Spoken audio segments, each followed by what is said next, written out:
Mitch Kessler's going to follow me.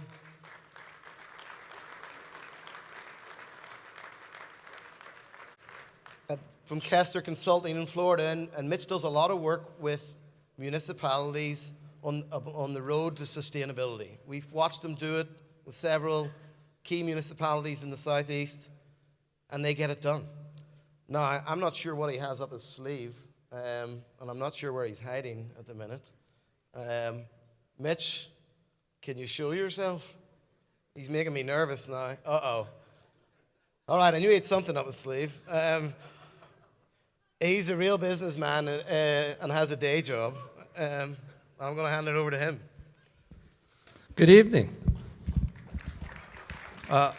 Obviously, I'm the only person who got this email. What Shane told me is that this is an Irish costume party. And obviously, I'm the only one who seemed to follow his instructions. So I'm a little disappointed in that. But so I came as a leaf bag in the organic theme. And the hat I have on is an Irish good luck turtle hat that I've heard they use for rugby tournaments. I'm not sure. It's probably a little distracting and it's going to take away your attention from what I'm going to talk about. So I'll remove the hat. The bag we'll leave on. So anyway, it's great to be here, and we'll try and have some fun tonight. Hey, how about a round of applause for the people who put this on? Free booze, free food, trucks. You know, for those who've been in the industry, you know that you could go to an equipment show and you're going to see one piece of equipment. These guys filled up this whole room with equipment and have taken the time to show it to you. So that's pretty exciting and pretty cool. So nice job.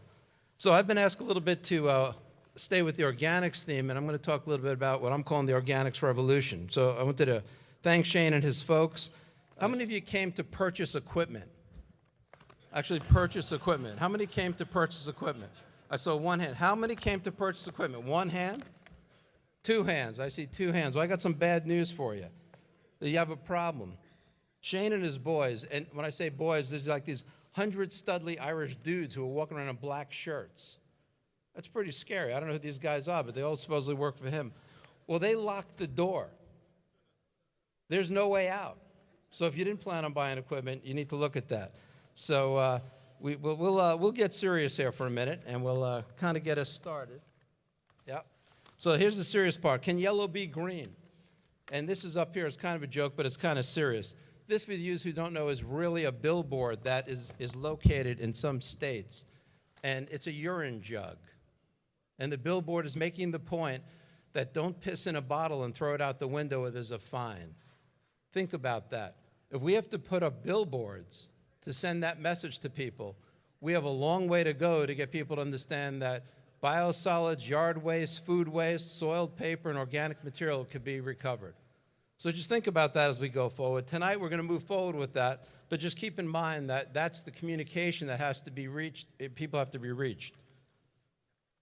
Okay, we're going along. So a lot of you in the private sector, let's talk about what's best for a community. How many of you are in sales? Okay, so those folks who sell stuff, when we're talking about what's best for a community, the issue is really focus on their needs, not on your needs, and understand their needs. And that's what this is getting at. Focus on the community's program, understand that program before you go to talk to the folks, know the objectives and cost structure, understand the industry. Remember, all solid waste is local.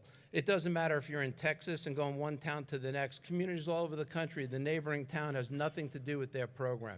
They're completely different types of programs. So remember, all solid waste is local. Okay, what's the deal? I'm going to hold out for you guys here tonight and women that it's about partnerships. That's the deal. And in life and solid waste are really about successful partnerships. And if you want to sell, if you want to make your program work, you have to achieve high diversion, you're going to need partners, public and private partnerships. This is Ozzie and Harriet, and I want to introduce you to the sippy cup test. The test of if you're going to succeed in a sale, the test if your program is going to work, the test if you could develop partnerships. If you could put a straw in a cup and drink out of the same cup and look at the person, you have a partnership.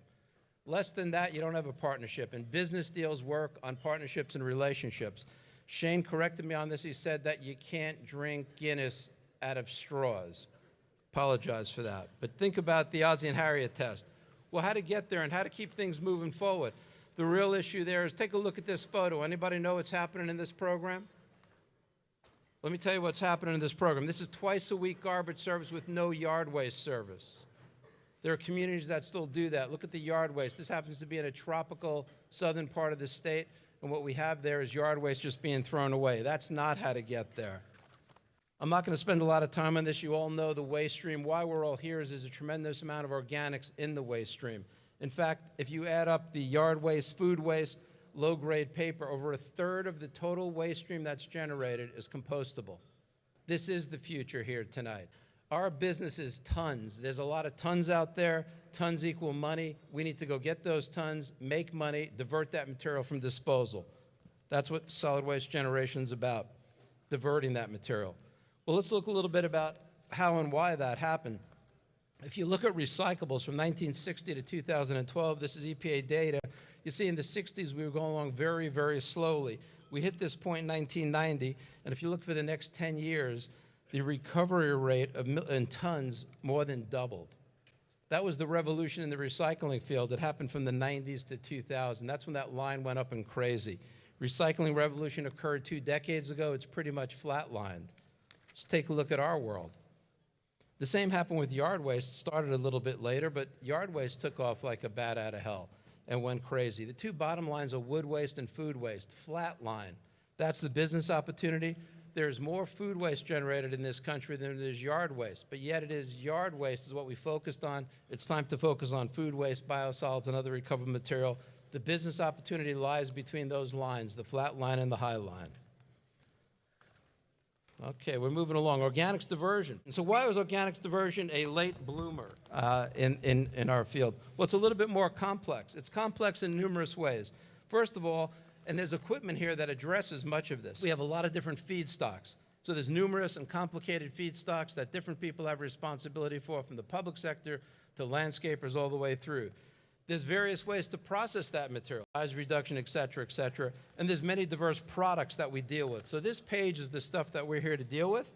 So diverting organics is complicated. So I was thinking about how to address this and how to really tie this together, and I had a spiritual moment, which happens on occasion. I was watching this movie, Eat, Love, Pray. How many of you read the book or seen the movie Eat, Love, Pray? So I was thinking about that, trying to tie it into organics, and it came to me in a moment. Food, poop, money.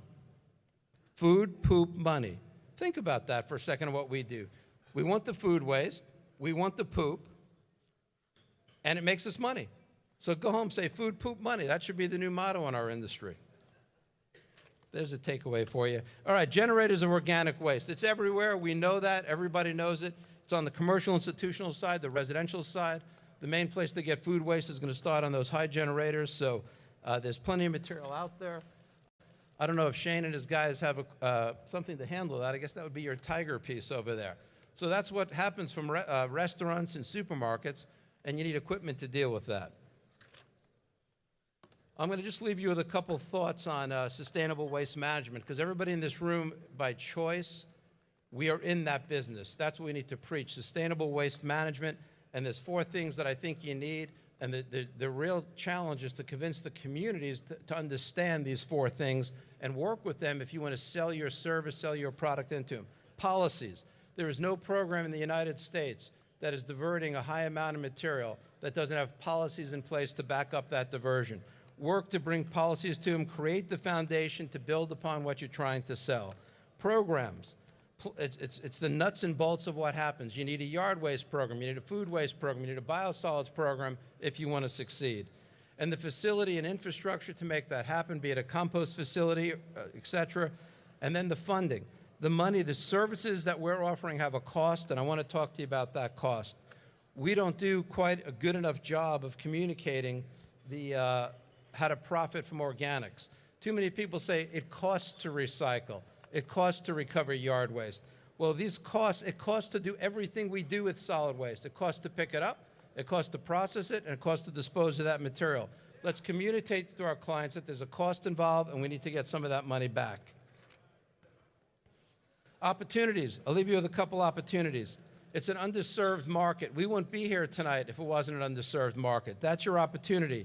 There are very few composters in the United States. It is not a mature business. Demand for service. Local government wants somebody to help them. Most local governments are not going to operate their own biosolids composting, food waste, or yard waste composting program. And then partnering with local governments, create the solution that that government is looking for. They want help to divert more material. You have the opportunity to do that here. And it's really just about growing our business. Well, how about some obstacles and challenges? The good news is that there's no free lunch, so to speak, so we're going to have to work for this, but it's an immature marketplace. What I mean by that, we don't even use the same terminology. One of the challenges is how to communicate what we're talking about. We have inconsistent rules and regulations from local government to state level to national level. The collection, processing, and marketing infrastructure have not been integrated. So a client might say to you, well, I could collect this stuff, but I have no way to process it. That's a real obstacle we have. An inexpensive disposal, probably one of the largest drivers of why it's difficult to recover materials. When there's $20 tip fees in the United States, it's very difficult to make programs on organics and recycling work. And lastly, the bad news, it rots, it's heavy, it stinks, and it's either bulky or wet. That's the challenge. That's why the public sector needs help in doing this. Well, how are we going to get there, and what lights the fire to this organics revolution? It's really the folks in this room. We have to tell the story and bring the answers. Organics need to be recovered. In every place you work and every sale you make, I would hold out that you need a political champion. You need somebody who's going to pull the weight for you, someone who's going to stand up and say it's the right way to go. You need the public policy that I talked about, strategic planning, education, accountability, and enforcement, and the money.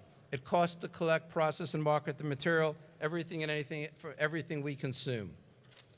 So it's almost drink time, or it's well into drink time, and I appreciate the attention for a few minutes. So I'll leave you with the thought that in what we do, you know, there's a dose of reality, which is that some days you have to accept that you're the pigeon and some days you're the statute. The beautiful news in what we do, either way, it's organic. Thank you for your time, and look forward to seeing you as the evening goes on.